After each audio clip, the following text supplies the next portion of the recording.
Timer.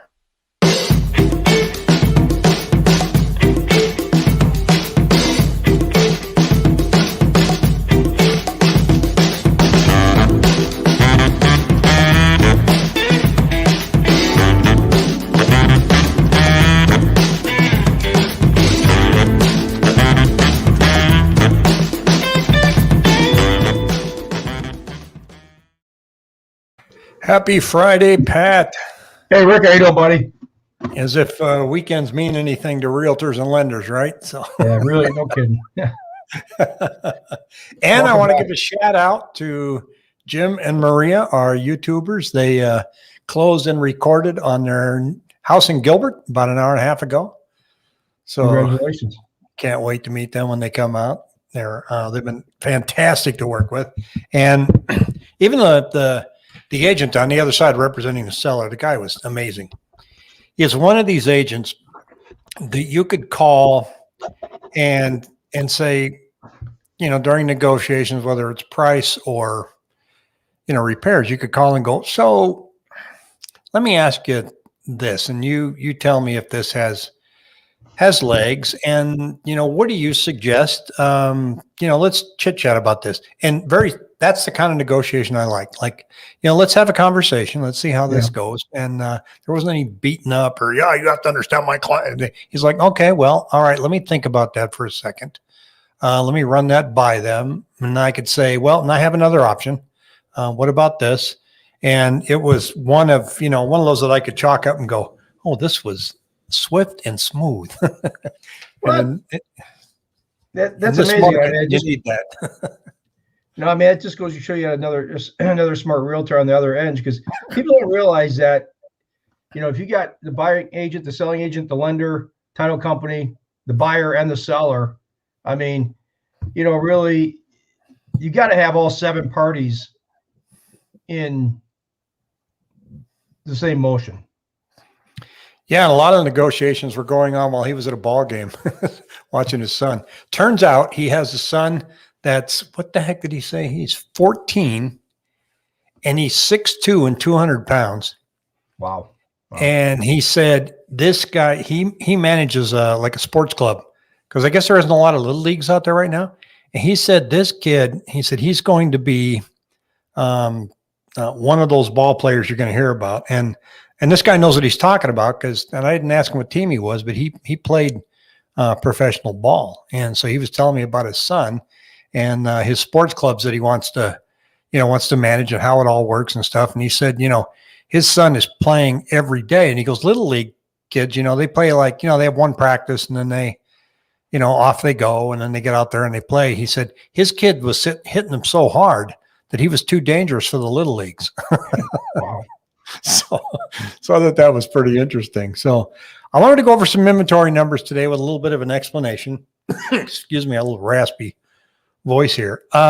We're sitting at today 4,917 homes available on the market in the Greater Phoenix, Maricopa County area. What this number is homes that are actively for sale. If I include under contract accepting backups and contingency offers, that number jumps to 4,755. So of that number, 52% of those homes are under contract. That's one way to look at it. So most agents leave homes under contract accepting backups because then it still shows up on Zillow and Redfin, all the syndicated outlets. If you put it as pending, it's gone.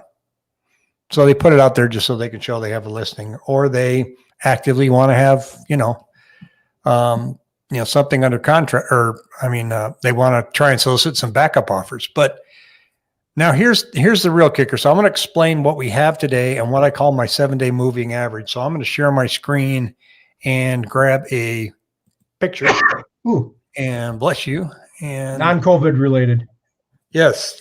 And we're not going to have any more of that. I've had enough of that nonsense. Let me zoom in on this. So This shows, if I look at I got to pull up my Excel sheet to look at for reference here. So over the past 7 days, we've had 3,840 new listings come up the past week. Okay.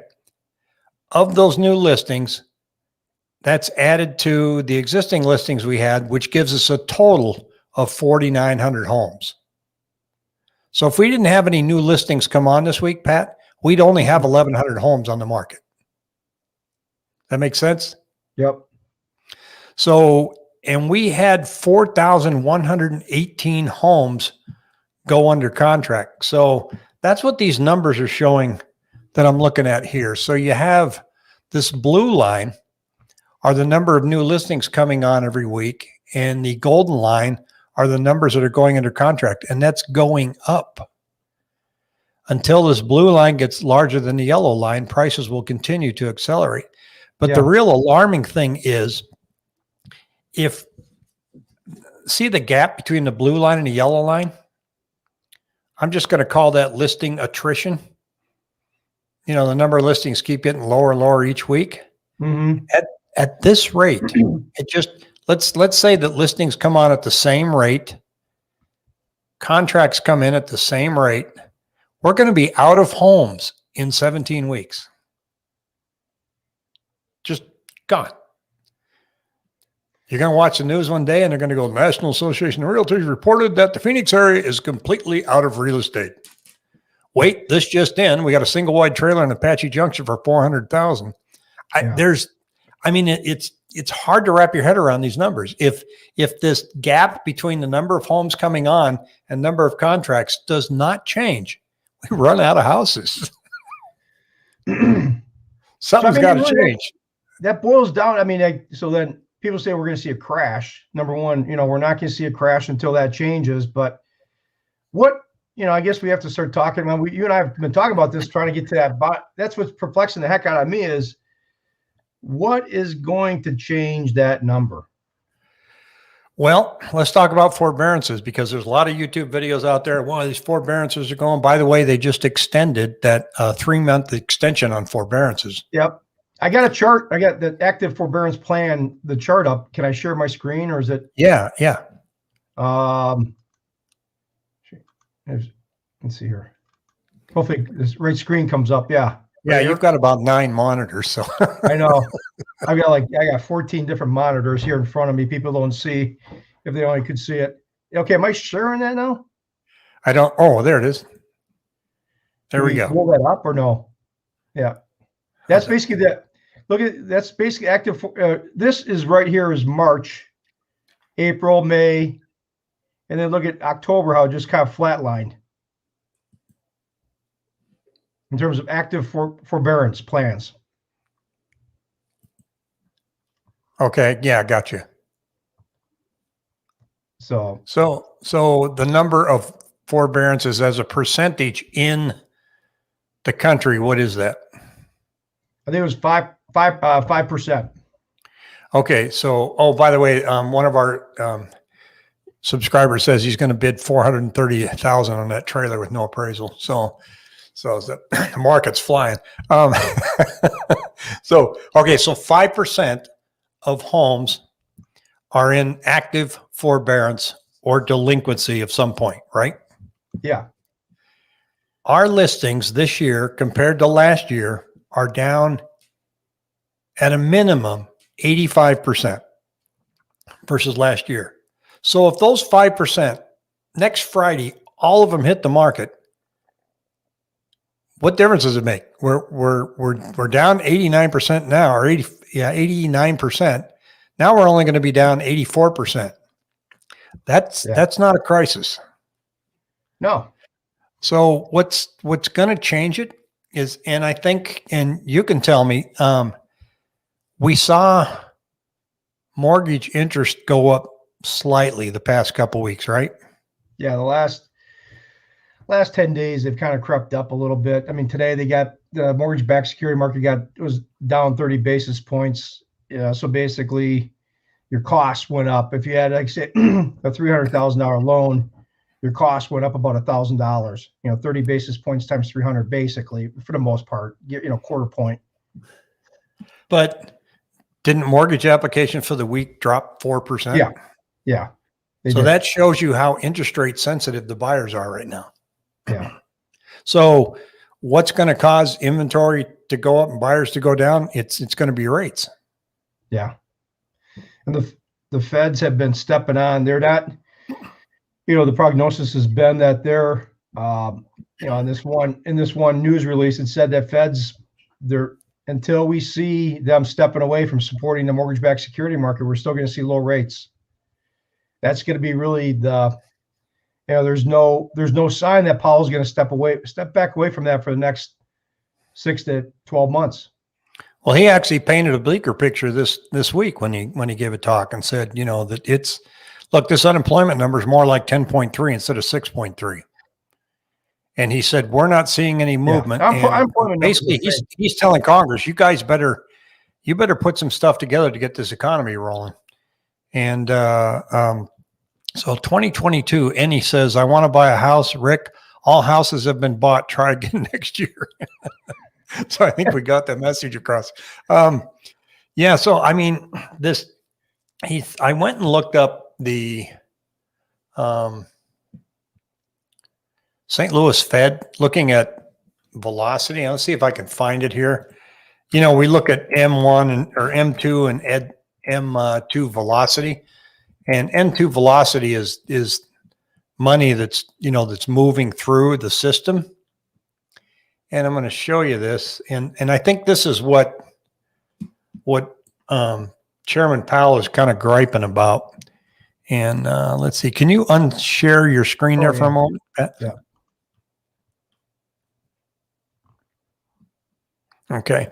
So take a look at this. This is from the St. Louis Fed.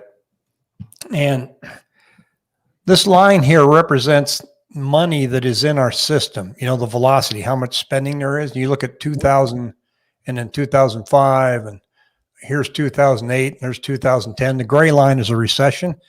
So the velocity of money has been slowing for a decade, almost 2 decades.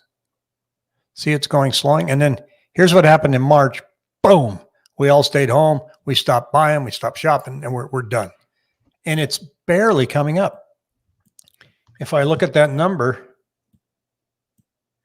see, it went down, and it's just barely with all of the Fed interjection and buying of treasuries and mortgage-backed securities and everything, and giving financial reserves to the Treasury is basically saying to your son, here, go buy a car.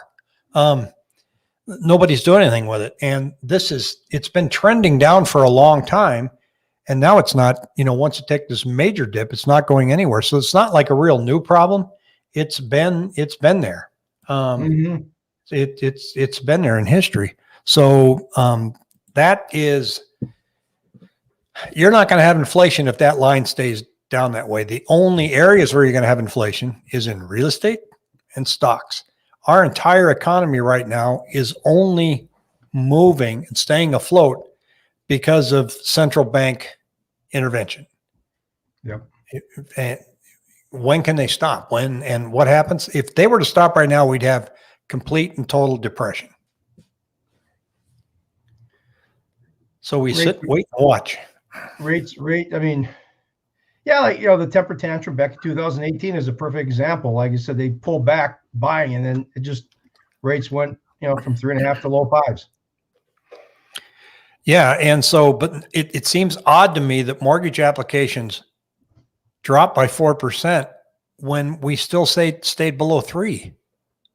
And just, I'm the old guy in the room going, huh?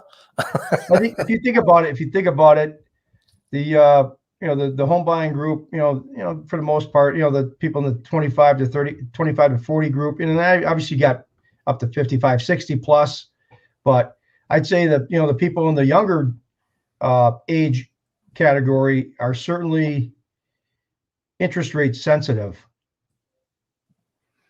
Yeah, I believe it. So we got a comment here. Nobody wants to show that velocity chart. They only want to look at the M1 money supply. Well, let's look at that, because that's an interesting comment.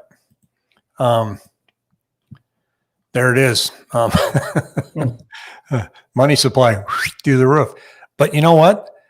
that money supply is, where is it? It's sitting in people's bank accounts. It's not going anywhere. It's just Yeah. like frozen. We're not shopping. We're not eating out. We're not traveling. Do we think that tourism and traveling is going to have a sudden spike this summer? I kind of doubt it.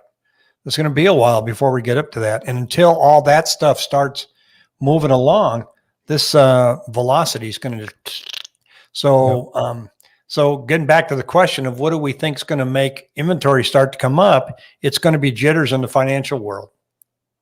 And people get scared that things are about to fall apart. They're going to sell their houses. They're going to sit on all this, and then buyers are going to be nervous and sitting back and waiting. And each week we see the lowest amount of homes for sale every Tuesday, and the highest inventory is today.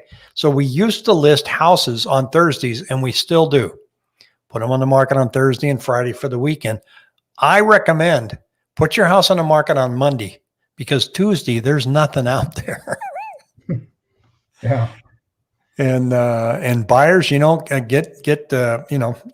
longer wait till the weekends to shop and look at houses, but there's plenty of buyer traffic out there Monday through Friday. Yeah. I can see that whenever I go and look at appointments. I'm getting feedback from a handful of people that people I've talked to. The buyers are just getting really frustrated. I mean, I had a buddy of mine in our office that's looking to buy a condo out in Gold Canyon, and the condo he was looking at, he called the agent, and they're looking at $100,000 over list price. I mean, for it's a condo, yeah. That's the beginning of the end, as far as I'm concerned. Things are gonna. I tell you, I feel bad for the. Once again, I'm trying to make sense of this market. I mean, I don't see anything out there we're going to see a pullback. Obviously, rates, but God, in 22 years, this has been the most perplexing market I've seen in a long time. Obviously, you got to think about COVID has really sent a shockwave. It's kind of paralyzed people from moving. Well, I shared this thought this morning on my morning podcast, which is at 8:30. Be sure and subscribe so that you can know when we go live. But every morning at 8:30, I'm sharing the numbers, and I'm kind of going over different things. We looked at condos this morning, but I kind of shared my thoughts on if it were me buying in this market. Now, right now, I'm renting because I may relocate next summer, so I'm not tying myself down to a home, or I may buy something small that I can sublet out for a few months and go, up in the Northwest and spend summers up there, or Costa Rica. So I'm not quite sure yet. So right now I'm renting. If I were to buy right now, and let's say I had, $50,000 in the bank, and I'm a new buyer. I'm out there looking and saying, okay, well, first of all, what's an average down payment on a $350,000 house, Pat? 3.5%, 5%? Yeah, $10,000 to $15,000, 3 to 5%. Okay, so I got $15,000 I'm going to put down on the house. Do I really want to use that extra $35,000 I have in the bank to bid it up? Because I'd rather only put 5% down and then finance the rest of that home over 30 years at these low interest rates. I don't want to blow out my savings account just to get into a house. Yeah. And I think if you've reached that point, that maybe you should sit back and wait it out, because there's going to be a day coming where, yes, indeed, the price of the house is going to be higher and interest rates will be slightly higher, but you're not cleaning out your savings account just to get in the house. Yeah. And, and then you've got the bad situation where you overbid. So you got in at 40,000, you bid it up, and now you've got 10,000 left in the bank, and the appraisal comes back and it's short. Well, who's going to cover it? The seller or the buyer? If it's you, there went your other 10 grand. Mm-hmm. Mm-hmm. So it's a tough time to buy. So I think, I think I said at the beginning of this pandemic, if you can sit it out, because I think, it's got to end one of these days. Now, I also give the advice that says, keep trying, but don't be that person that after you've been outbid 4 times that you're going to do something crazy, because you can get that occasional surprise where, what the hell, they took my offer? Yeah. Well, that's the thing. I think a lot of people, they go from one extreme to another. They're getting excited, from emotions, they're letting their emotions play the best of them. You've got to look at your individual situation. There's still homes out there, like you said, you never know. You might get that contract accepted. You've had it. There's parties going on, all different types of parties going on in different parts of the city. You got 10, got a home in Gilbert that's gotten 20 offers, and you might have that one home that's, it's kind of like the stock market. There's always going to be a stock to buy. You just don't, you might not be in GameStop or, some of these ones that have been going crazy, but there's another stock to buy, so you got to be smart about it. You can't throw every baby in with the same bathwater. You got to just be smart about it and just think logically and common sense. This market has lost a lot of common sense and logic. Yeah, there's a lot of FOMO going on, fear of missing out. Yeah. Way too much FOMO. And I think that, somebody asked me this morning, well, what's the average payment that people can afford? And I didn't have an answer to that. I said, it all depends on how much you make. Now, my first house, I said yesterday, my first house in Seattle was $112,000. I was driving a bread truck. I was a supervisor then, and I was making $24,000, $25,000 a year. My wife at the time was a school teacher making $17,000, and our interest rate was 12 3/4, and our payment was $1,295. And that can get you a $300,000 house now, same payment. Yeah. So, and I looked it up. That house is now worth $670,000 up there. I should have just stayed put. I look at the pictures on it. It's got this huge tree, which was only up to my belt line when I lived there. I planted it. I planted it in the most ridiculous spot. Somebody gave me a free tree. So, I look at that and I go, I just want to call him and go, sorry.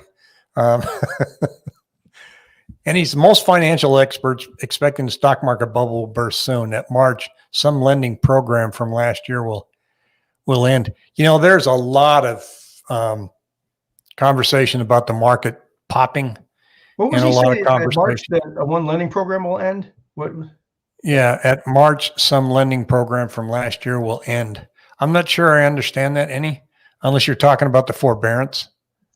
But they there's no shortage of people saying that the market's going to go belly up. I mean, you can YouTube yourself to death, and there's some very smart people that are saying, yeah, it's, the market's going to tighten and things are tough. Banks, but when you look at the data, the banks are not tightening up. Lending's still going like crazy. Yeah, the large shift in home prices obviously has been detrimental to home buyers. I mean, the average person is struggling. It's pushing them on the sidelines. So, I mean, like I said, once again, there's enough demand that even if we've talked about this for the last several months, there's enough demand out there that I think, and that's why I'm a proponent of, if somebody does buy a house, like you said earlier, you got $100,000, if you're going to buy a house and you can get in the house, put the minimum amount down, hard money. That way, if we do see a market correct, the money that the hard money that you have invested, once again, if somebody buys a $400,000 house for cash and the market does go down, that's hard money that they lost. If it goes down 10%, they've lost $40,000, $50,000. If it goes down 10%, $400,000, you put 5% down, that's $20,000. It goes down, 10%. It's only $2,000 of hard money you've really lost, because your value, until you sell, your value is never realized.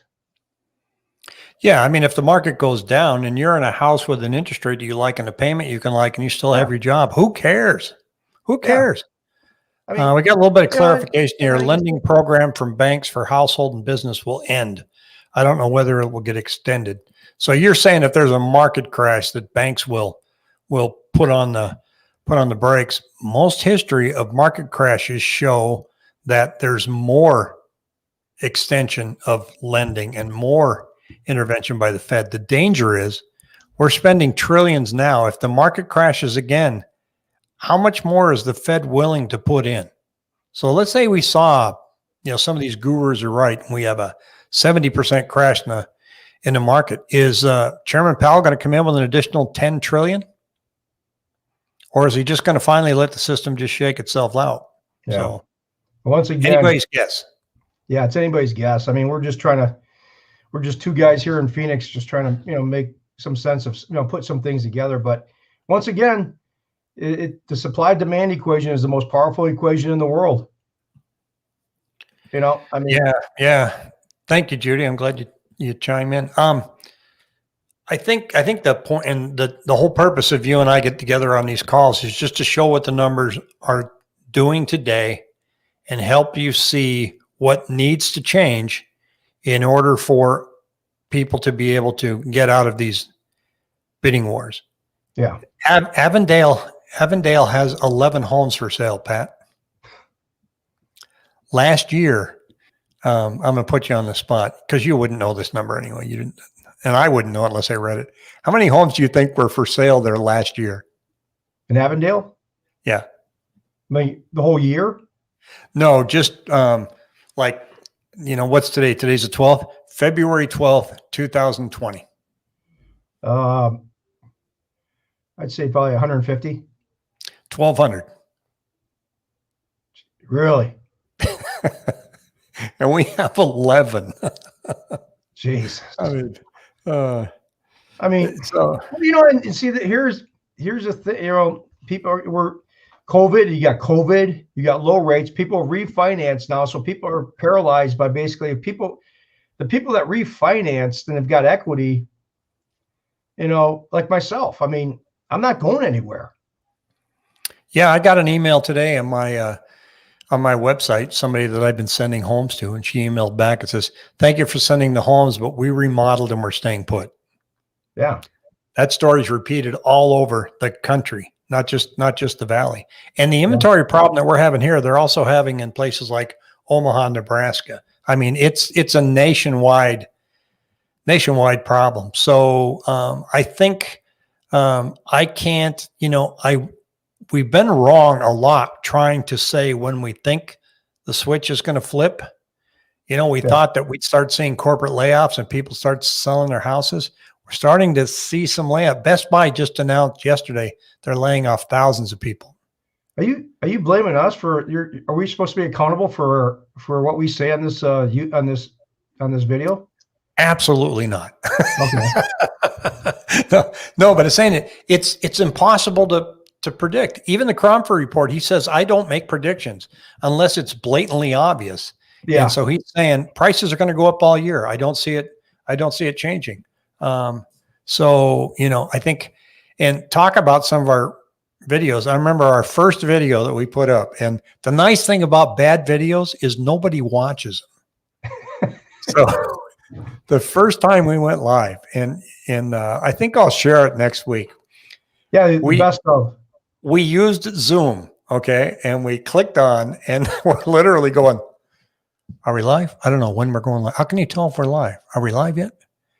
And you're going, Pat, your mic's not working. And now it's a comedy session. So we'll try to have a best of. So I'm going to predict Tuesday coming in at about 4,400 units or less. Because if we're sitting there at the number that we see today, natural attrition rolls in, we're going to be at 4,400. Is the Queen Creek Santan Valley area desirable or showing high demand? There is, you name it. If there's a house on land, there's high demand. There isn't any area right now, with the exception of maybe going down to Arizona City or anything close to the Maricopa County. it's brisk, and especially in Queen Creek and Santan Valley. In fact, if we look at the Cromford Index, which is, remember, 100 is normal. Anything above 100 is a seller's market. Anything below is a buyer's market. Queen Creek is 582. So Chandler is 769. Slightly above Gilbert at 762. I mean, it takes crazy to a whole new market. Avondale, 837.1. So it's, when you say the market's unbalanced, there you go. And that, really just, I'm going to throw this in for people that are, I think we mentioned this on one of the videos. If you're lucky enough to get a contract accepted, and this is, I think you've run into this with on the selling side. I think buyers are, if you do have, this is just my little side note. If you're lucky enough to get a contract accepted and you have the inspection report, but just look at the big picture. If you got just be grateful you got a contract accepted. If it's something minor that you can take care of, keep moving forward. Yeah. I feel the west side will build more houses, but the east side will still be tough to buy and more expensive.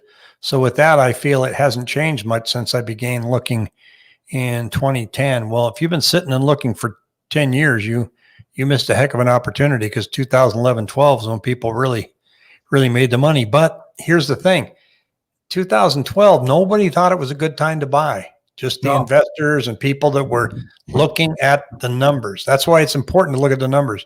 In 2006, the numbers were pretty doggone obvious that you needed to get out from underneath your house if you were planning on moving anytime soon. And but people weren't watching the numbers. They were just talking to their neighbors and relatives. But Judy says, once again, that board.